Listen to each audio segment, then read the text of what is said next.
പത്തരമാറ്റിൽ ഇനി വരാനിരിക്കുന്ന നല്ല മനോഹരമായിട്ടുള്ള ഒരു അടിപൊളി എപ്പിസോഡിൻ്റെ റിവ്യൂ ആണ് കേട്ടോ പറയുന്നത്. അങ്ങനെ നമ്മൾ പ്രേക്ഷകരെല്ലാവരും കാണാൻ ആഗ്രഹിച്ച ആ മനോഹരമായ എപ്പിസോഡുകൾ തന്നെയാണ് കേട്ടോ ഇനി അങ്ങോട്ട് വരാനിരിക്കുന്നത്. പ്രൊമോയിൽ കണ്ടല്ലോ, ദേവയാനി എല്ലാ സത്യങ്ങളും മനസ്സിലാക്കി നയനയെ കൂട്ടിക്കൊണ്ടു പോകുന്ന കാഴ്ചകളെല്ലാം തന്നെ. അപ്പോൾ അതിനെക്കുറിച്ചുള്ള ഒരു ഡീറ്റെയിൽ ആയിട്ടുള്ള റിവ്യൂ തന്നെയാണ് കേട്ടോ പറയുന്നത്. ഇപ്പോൾ എന്ന് പറഞ്ഞാൽ നമ്മുടെ ദേവയാനിയുടെ മനസ്സിൽ നയനയെക്കുറിച്ചുള്ള ഓരോരോ സംശയങ്ങൾ ഇങ്ങനെ അലട്ടിക്കൊണ്ടിരിക്കുകയാണ്. ക്ഷേത്രത്തിൽ വെച്ച് ദേവയാനി നയനയെ കണ്ടപ്പോൾ നയനയ്ക്ക് നല്ല തളർച്ച ഉണ്ടായിരുന്നു. അതുമാത്രവുമല്ല, കനകം ഇങ്ങനെ നയനയെ പിടിച്ചുകൊണ്ടാണ് നടത്തിക്കുന്നത്. അപ്പോൾ അതെല്ലാം കാണുമ്പോഴേക്കും ദേവയാനിക്ക് എന്തൊക്കെയോ സംശയങ്ങൾ ഇങ്ങനെ മനസ്സിലോട്ട് കടന്നു വരുന്നുണ്ട്. പിന്നീട് ദേവയാനി ഇങ്ങനെ ഒറ്റയ്ക്കിരുന്ന് നയനയെക്കുറിച്ച് തന്നെയാണ് കേട്ടോ ആലോചിക്കുന്നത്. എന്നാലും ആ നയനയ്ക്ക് എന്തായിരിക്കും പറ്റിയത്? അവൾക്കൊന്നുമില്ലാതെ ആദർശ് അവളെയും കൊണ്ട് ഹോസ്പിറ്റലിലേക്ക് പോവില്ല.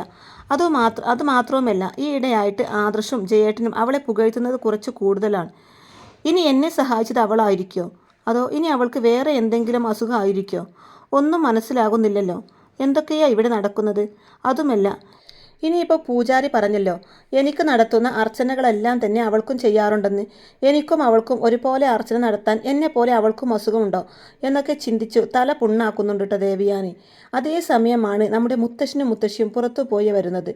നീ എന്തിനാ വയ്യാത്തപ്പോൾ അമ്പലത്തിൽ പോയതെന്ന് മുത്തശ്ശി ചോദിക്കുമ്പോൾ എനിക്കിപ്പോൾ ഒരു കുഴപ്പവും ഇല്ലമ്മയെന്ന് പറയുന്നുണ്ട് ദേവയാനി.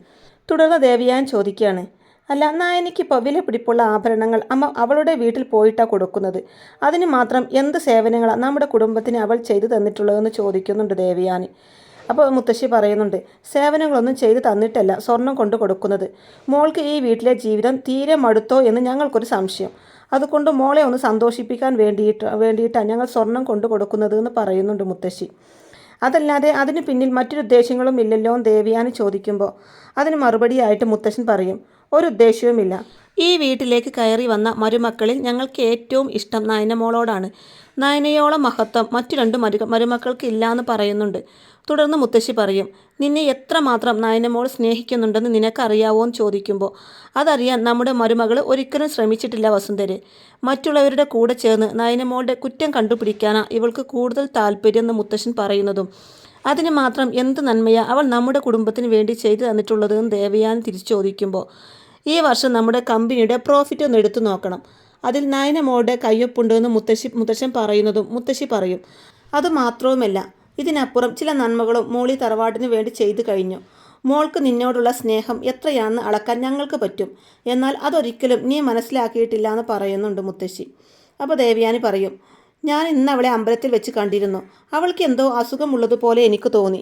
അവളെ പിടിച്ചുകൊണ്ട് അവളുടെ അമ്മ നടന്നതെന്ന് ദേവയാനി പറയുമ്പോൾ മുത്തശ്ശൻ്റെയും മുത്തശ്ശിയുടെയും മുഖഭാവം നല്ലതുപോലെ ശ്രദ്ധിക്കുന്നുണ്ട് ദേവയാനി.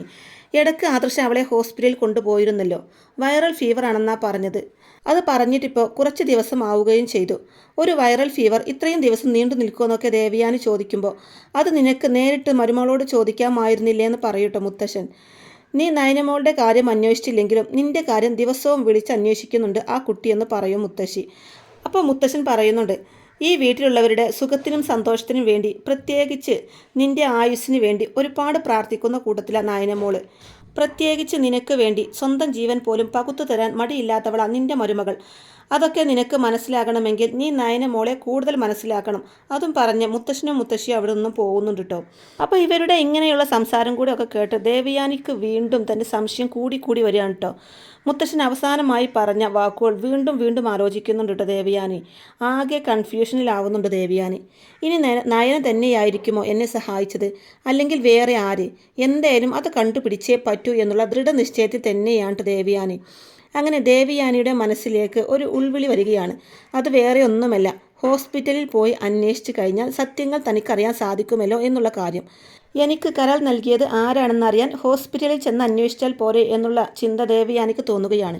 അങ്ങനെ ആരോടും പറയാതെ ഹോസ്പിറ്റലിലേക്ക് പോവാമെന്നും അവിടെ ചെന്ന് കാര്യങ്ങളെല്ലാം അന്വേഷിച്ചറിയാമെന്നും ദേവയാനി തീരുമാനമെടുത്തുകൊണ്ട് താൻ അമ്പലത്തിലേക്ക് പോവാണെന്നൊക്കെ എല്ലാവരോടും കള്ളം പറഞ്ഞിട്ട് ദേവയാനി നേരെ ഹോസ്പിറ്റലിലേക്ക് പോവാണ് ചെയ്യുന്നത്.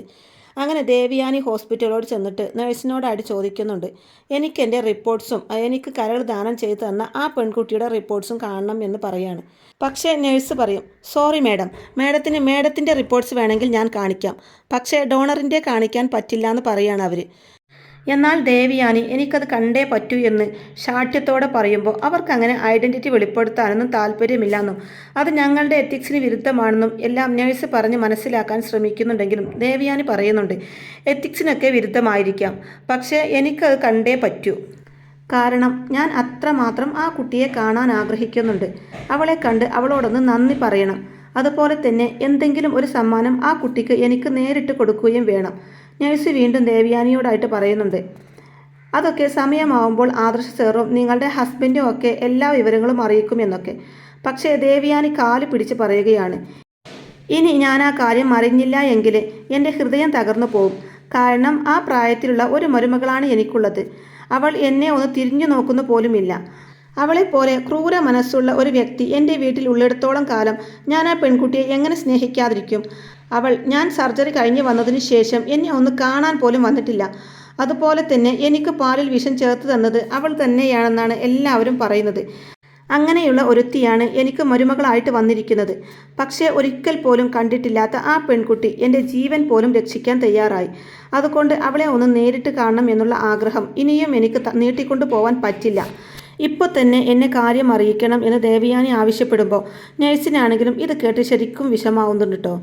കാരണം ഇത്രയും നല്ല മരുമകളെയാണ് കാര്യങ്ങളൊന്നും അറിയാതെ, സത്യങ്ങളൊന്നും അറിയാതെ ദേവയാനി കുറ്റപ്പെടുത്തുന്നത്. ഒടുവിൽ ദേവയാനിയുടെ നിർബന്ധപ്രകാരം ഡോക്യുമെൻറ്റ്സ് കാണിക്കാൻ വേണ്ടി തന്നെ തീരുമാനിക്കുകയാണ്. അവർ പറയുന്നുണ്ട്, കരൾ തന്നിരിക്കുന്ന വ്യക്തി ആരാണെന്ന് അതിലുണ്ട്. ഞാൻ അത് ആരാണെന്ന് പറയുന്നില്ല. കാര്യങ്ങളൊക്കെ ദേവയാനി തന്നെ തനിയെ വായിച്ചു നോക്കൂ. അപ്പോൾ അറിയാം ആ കുട്ടിയുടെ ഐഡൻറ്റിറ്റി. പിന്നെ അത് ആരാണെന്നറിയുമ്പോൾ ആ കുട്ടിയുടെ ഐഡൻറ്റിറ്റി മറ്റാരോടും ദയവ് ചെയ്ത് വെളിപ്പെടുത്തരുത് എന്നും നഴ്സ് ഒരു നിബന്ധന വെക്കുമ്പോൾ ദേവയാനി അത് സമ്മതിക്കുന്നുണ്ട് കേട്ടോ. എന്നിട്ട് പറയുന്നുണ്ട്, ഇല്ല, ഞാനിത് ആരോടും വെളിപ്പെടുത്തില്ല. മാത്രവുമല്ല നിങ്ങൾക്ക് ഒരു കുഴപ്പവും വരുത്തില്ല. ആ ഡോക്യുമെൻറ്റ്സ് എന്നെ ഒന്ന് കാണിക്കൂ. അങ്ങനെ ആ ഡോക്യുമെൻറ്റ്സ് എടുത്ത് വായിക്കുന്ന ദേവയാനി നയനിയുടെ പേരാണ് കേരള നൽകിയ പെൺകുട്ടിയുടെ സ്ഥാനത്ത് കാണുന്നത്. ആ ഒരൊറ്റ നിമിഷത്തിൽ ദേവയാനി നയനിയുടെ മാഹാത്മ്യം തിരിച്ചറിഞ്ഞു പോവുകയാണ്. താൻ അത്രയും വെറുത്തിരുന്ന നയന എന്ന മരുമകൾ തന്നെയാണ് താനിപ്പോൾ ജീവനോടെ ഇരിക്കാൻ കാരണം എന്നുള്ള യാഥാർത്ഥ്യം ദേവയാനി തിരിച്ചറിയുകയാണ്. അങ്ങനെ കുറ്റബോധത്താൽ ദേവയാനി അവിടെ നിന്നും പൊട്ടിക്കരയാണ് ചെയ്യുന്നത്. എന്നിട്ട് സമനില തെറ്റിയ പോലെ ചോദിക്കുന്നുണ്ട്, എന്തുകൊണ്ടാണ് എല്ലാവരും എന്നോടിത് പറയാതിരുന്നത്? എൻ്റെ മരുമകൾ തന്നെയാണ് എനിക്ക് കരൾ നൽകിയത്. എന്നിട്ട് അവൾ പോലും എന്നോടൊരു വാക്ക് പോലും പറഞ്ഞില്ല.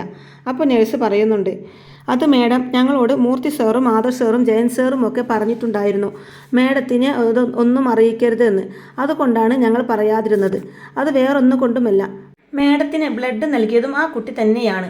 ആ സമയത്ത് പോലും അവളുടെ ബ്ലഡ് പോലും സ്വീകരിക്കാൻ മേഡം തയ്യാറാവാത്ത ഒരവസ്ഥയിലായിരുന്നു. അപ്പോൾ പിന്നെ അവളാണ് ജീവൻ്റെ പാതി മുറിച്ച് നൽകിയതെന്നറിഞ്ഞാൽ മേഡം ഒരു പക്ഷേ അതിന് സമ്മതിക്കില്ല. അത് മേഡത്തിൻ്റെ ജീവന് പോലും ആപത്താണെന്ന് മനസ്സിലാക്കിയിട്ടാണ് ഞങ്ങളെല്ലാവരും നയനെ പോലും ഒന്നും പറയാതിരുന്നത്. അങ്ങനെ സത്യങ്ങളെല്ലാം അറിഞ്ഞ് ദേവയാനി പറയുന്നുണ്ട്, എനിക്ക് കരൾ നൽകിയത്, എൻ്റെ ജീവൻ രക്ഷിച്ചത് എൻ്റെ മരുമകളാണെന്നറിഞ്ഞാൽ അവളോട് എനിക്ക് സ്നേഹം കൂടുകയല്ലേ ഉള്ളൂ. നിങ്ങളെല്ലാവരും എന്തുകൊണ്ടാണ് അങ്ങനെയൊക്കെ ചിന്തിച്ചത്? ഈ ഒരു മാസമായിട്ട് ഞാൻ ആ പെൺകുട്ടിയെ കാണാൻ വേണ്ടിയിട്ട് ഓടി നടക്കുകയാണ്. ആരും എന്നോടും ഒന്നും പറഞ്ഞില്ല. ഈശ്വര, ഞാൻ എന്ത് മഹാപാപിയാ! എനിക്ക് കരൾ നൽകിയ അവൾ വയ്യാതെ കിടക്കുന്ന സമയത്ത് പോലും ഞാൻ എൻ്റെ നയന മോളെ എന്തൊക്കെ പറഞ്ഞു, എങ്ങനെയൊക്കെ കുറ്റപ്പെടുത്തി. അങ്ങനെ എല്ലാം ആലോചിച്ച് കുറ്റബോധത്തോടെ അവിടെ നിന്നും പൊട്ടിക്കരയാണ് ദേവയാനി. ഏതായാലും പിന്നീട് ഡോക്ടറെയും ചെന്ന് കാണുന്നുണ്ട്. ദേവയാനി ചെന്ന് കാണുന്നതും ഡോക്ടർ സന്തോഷത്തോടെ, ദേവയാനിയോ? ദേവയാനിക്കിപ്പോൾ എല്ലാം ഓക്കെ ആയല്ലോ അല്ലേ? എല്ലാ ക്ഷീണവും മാറിയില്ലേ എന്നൊക്കെ ചോദിച്ചറിയുമ്പോൾ, ഞാനിപ്പോൾ എല്ലാം കൊണ്ടും ഓക്കെ ആയി ഡോക്ടർ. ഇപ്പോൾ ഞാൻ പൂർണ്ണമായും ഓക്കെയായി എന്നിങ്ങനെ സങ്കടത്തോടെ ദേവയാനി പറയുന്നത് കേട്ട്, ദേവയാനി എന്താ അങ്ങനെ പറഞ്ഞതെന്ന് ചോദിക്കുകയാണ് ഡോക്ടർ. അപ്പോഴാണ് ദേവയാനി താൻ നേഴ്സിൻ്റെ അടുത്ത് പോയി റിപ്പോർട്ട് വാങ്ങിച്ച കാര്യങ്ങളെല്ലാം ഡോക്ടറിനോട് പറയുന്നത്. എന്നിട്ട് വിങ്ങി പൊട്ടിക്കൊണ്ട് പറയുന്നുണ്ട്, നയന തന്നെയാണ് എനിക്ക് കരൾ നൽകിയത്. മരുമകൾ തന്നെയാണ് അമ്മായിയമ്മയുടെ ജീവൻ നിലനിർത്തിയത്. ഈ മത്സരത്തിൽ ഞാനാ തോറ്റത്. ആ തോൽവി ഇനി എൻ്റെ ജീവിതത്തിലുടനീളമുണ്ടാകും. ഇനി ഞാൻ അവൾക്ക് മുകളിലല്ല, ഒരുപാട് താഴെയാണെന്ന് ദേവയാനി അങ്ങനെ കുറ്റബോധത്തോടെ പറയുന്നത് കേട്ട് ഡോക്ടർക്കാണെങ്കിലും ആകെ വല്ലാതാവുന്നുണ്ട് കേട്ടോ. എന്നിട്ട് ഡോക്ടർ പറയുന്നുണ്ട്, മേഡം പലതവണ അവളെ കുറ്റപ്പെടുത്തുമ്പോഴും ഞാൻ ആദർശിനോടും ജയൻ സാറിനോടും ഒക്കെ പറഞ്ഞ കരൾ നൽകിയത് സ്വന്തം മരുമകളാണെന്നുള്ള വിവരം മേഡത്തെ അറിയിക്കാനായിട്ട്. പക്ഷേ അവർക്കൊക്കെ ആകെ ടെൻഷനായിരുന്നു. സത്യം അറിഞ്ഞാൽ അമ്മക്ക് പ്രഷർ കൂടുമെന്ന്, ആരോഗ്യസ്ഥിതി വഷളാവും എന്നൊക്കെ പറഞ്ഞ് അവരങ്ങനെ പേടിച്ച് പറയാതിരുന്നതാണ്. എൻ്റെ മുമ്പിൽ വെച്ച് നയനിയെ മേഡം പലതവണ കുറ്റപ്പെടുത്തുമ്പോഴും ഞാൻ അതുകൊണ്ടാണ് ഒന്നും പറയാഞ്ഞത്. ആ കുട്ടിയുടെ നന്മ മറ്റാർക്കുമില്ല മേഡം. അത് മേഡം ഇപ്പോഴെങ്കിലും തിരിച്ചറിഞ്ഞല്ലോ. അത് തന്നെ ഈശ്വര കൃപയാണ്. അങ്ങനെയും പറഞ്ഞ് ഡോക്ടർ ദേവയാനിയെ സമാധാനിപ്പിക്കുന്നൊക്കെയുണ്ട്. അതിനുശേഷം ദേവയാനി നയനയെ കാണാൻ തന്നെ തീരുമാനിക്കുകയാണ്. എനിക്കെൻ്റെ മരുമകളെ കാണണമെന്നും അവളുടെ കാല് പിടിച്ച് മാപ്പ് പറയണമെന്നും തീരുമാനം എടുത്തുകൊണ്ട് ദേവയാനി നന്ദാവനത്തിലേക്ക് പോവുകയാണ്. ദേവയാനി വരുന്നത് കാണുന്നതും എല്ലാവരും ഷോക്കാവുന്നുണ്ട് കേട്ടോ. ഈശ്വര, ഇനി എന്തിനുള്ള വരവാണെന്നൊക്കെ കനകം സ്വയം പറയുന്നുണ്ട്. നയനയെയും നയനയുടെ കുടുംബത്തെയും കാണുമ്പോൾ തന്നെ പൊട്ടിത്തെറിച്ചുകൊണ്ട് പെരുമാറുന്ന ദേവയാനി ഇത്തവണ വളരെ കൂളായി ശാന്തമായിട്ടാണ് അവരോടെല്ലാവരോടും പെരുമാറുന്നത്. അത് കാണുമ്പോൾ തന്നെ കനകത്തിനും ഗോവിന്ദനും ഒക്കെ സംശയമാവുന്നുണ്ട്.